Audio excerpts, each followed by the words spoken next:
প্রত্যেকটা বিক্রির জন্য আলাদা আলাদা ভাবে দণ্ড আরোপের বিধান।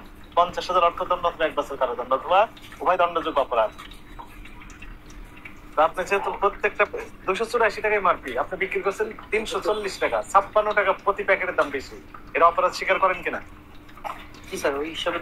ওই হিসাবে না, আইন অনুযায়ী যখন কোনো পণ্যের মূল্য নির্ধারণ করা থাকে, এমআরপি লেখা থাকে, এই এমআরপির চেয়ে বেশি ক্রয় করা অপরাধ। কেন ক্রয় করা অপরাধ? বাণিজ্যিক উদ্দেশ্যে। কিন্তু যদি কোনো ভোক্তা যদি ক্রয় করে তার জন্য অপরাধ হবে না, কিন্তু বাণিজ্যিক উদ্দেশ্যে এমআরপির চেয়ে বেশি দামে ক্রয় করা অপরাধ, বিক্রি করা অপরাধ। তাহলে কয়টা অপরাধ করছেন আপনি? দুইটা অপরাধ করেছেন, বুঝতে পেরেছেন?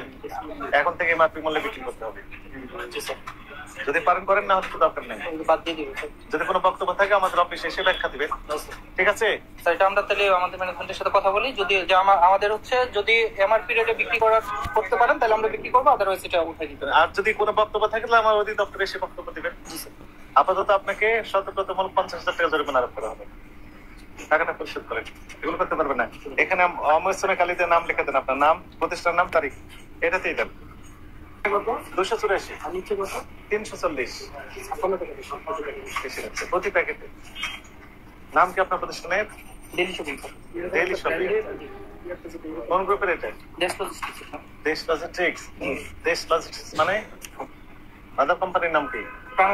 প্রাণ আরোপের। সবাই বুঝবে। দেশ লজিস্টিক্স তো আমিও বুঝবো না, প্রাণের কথা সবাই বুঝবে। প্রাণ আরোপের একটা প্রতিষ্ঠান, সেখানে ডিম কত করে বিক্রি করছেন আপনারা?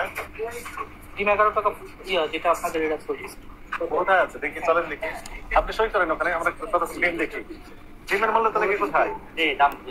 হ্যাঁ, আপডেট করতেছেন এখন? না, আগে হয়েছে, কিন্তু 12 টাকা 25 পয়সা বেশি বিক্রি করতেছেন।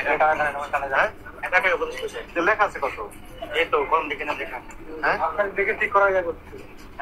টাকা একটু দেখি। চেষ্টা করতেছিলেন না না না, আপনাদের নিজস্ব প্রোডাক্ট এটা। এই ডিমগুলো তো নিজস্ব প্রোডাক্ট আপনাদের। না, ডিমের পয়সা 12 টাকা 25 পয়সা বিক্রি করছেন তো। রেটটা দেখো। হ্যাঁ, না দেখে আসেন, যেটা আছে ওইটাই বলুন। নিয়ে আসেন, প্রিন্ট করে নিয়ে আসেন একটা কপি। এই যে দেখেন লেখা আছে 12 টাকা 25। দেখতেছি স্যার, এটা প্রিন্ট করে নিয়ে আসুন। এখানে মূল্য তালিকা বেশি দেওয়া আছে, একটু দেখুন কত লেখা আছে। আমাদের দেখতে হবে, তার সফটওয়্যার আবার চেঞ্জ করে দিবে। স্যার আমরা 11 টাকা ওই যে আপনাদের রেডি বিক্রি করছি, মনে হয় এখন একটু মনে হয় বাড়ছে। এখন তো দাম কমে গেছে। আমি একটু স্যার আমি আপনাকে পার্সেস ট্রেনে দেখাচ্ছি। হ্যাঁ, কারেক্ট। কাজিটা নিয়ে আসতে যেটা যে জায়গা থেকে কিনছেন ওইটা থেকে নিয়ে আসতে মন বেশি করে দেখাবেন, তাদেরকে ধরবো যদি তারা বেশি নিয়ে থাকে। কাজী ফার্ম থেকে নিয়েছেন এবং আরেকটা নিয়েছেন স্যার, এইটা মানে আমি তো স্যার কোন জায়গা থেকে আনি পার্সেস তো স্যার আমি করি না, পার্সেস করে এই যে এটা আমাকে দিয়েছে। কত করে কিনেছেন? এটা হচ্ছে 11 টাকা 20 পয়সা। 12 টাকা বিক্রি করতে আপনার 80 পয়সা লাভ আছে স্যার। ডিমের তো দোকান আছে না স্যার, অনেক দোকান। এই জন্য 12 টাকা মানে সরকারি রেটের বাইরে যেতে হবে। সরকারি রেটের বাইরে যেতে হবে না স্যার, সরকারি রেটে তো আমরা বিক্রি করছি লাস্ট কতদিন স্যার, প্রায় আপনার বাইরে গেলে কিন্তু ডিমে কিনা বেশি মনে হয় স্যার। কাজী ফার্ম বিক্রি করছে 11 টাকা করে। আর একটা কি বললেন স্যার? আমরা কি মানে সব সুপার স্টোর থেকে বেশি বিক্রি করতেছি? বিক্রি করছে 12 টাকা করে। এটা আমার কাছে ক্যাশ মেমো আছে, দেখলাম 12 টাকা। হ্যাঁ, অন্যান্য জায়গায় স্যার কিনা বাজার। এখন আপনি চাইলে আমি প্রত্যেকটা প্যাকেটের জন্য আলাদা আলাদা করে দণ্ড প্রেসক্রিপশন লিখে আর দণ্ড না স্যার, এটা তো আমরা সারাদিন আমি দণ্ড দিতে পারবো, কারণ আপনি যত হাজার প্যাকেট বিক্রি করেছেন সেই হিসেবে আমার জরিমানা বই নেই। এত অপরাধ আপনি করে ফেলেছেন। আপনি যদি 80 পয়সা লাভ করেন একটা দিনে, যথেষ্ট। সেল করে প্রাইসিং তো সব সব করে হচ্ছে আমাদের কল করতে। ওই যে ওখানেই তো সমস্যা, ওনাদের সফটওয়্যার ইনস্টল করে দিয়েছে মালিক যে সবসময় বাড়িয়ে নিতে হবে, প্রতিযোগিতা হচ্ছে বাড়ানো কমানো।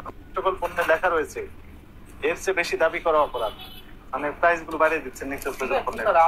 নট অনলি সিগারেট, ডিমের ক্ষেত্রে কি দেখলাম, আলুর ক্ষেত্রে কি দেখলাম, সব একই কথা। আলু তো স্যার কম, আমাদের প্রাইস কম না। কত করে বিক্রি করছেন আলু? বাইরে তো স্যার 70-75 করে বিক্রি করতে। আমরা তো পুরো এত 59 না 59 টাকা স্যার। কোথায় আলু তো দেখলাম? হ্যাঁ, আলু 59 না, আলু রেটটা দেখলাম 67। 67।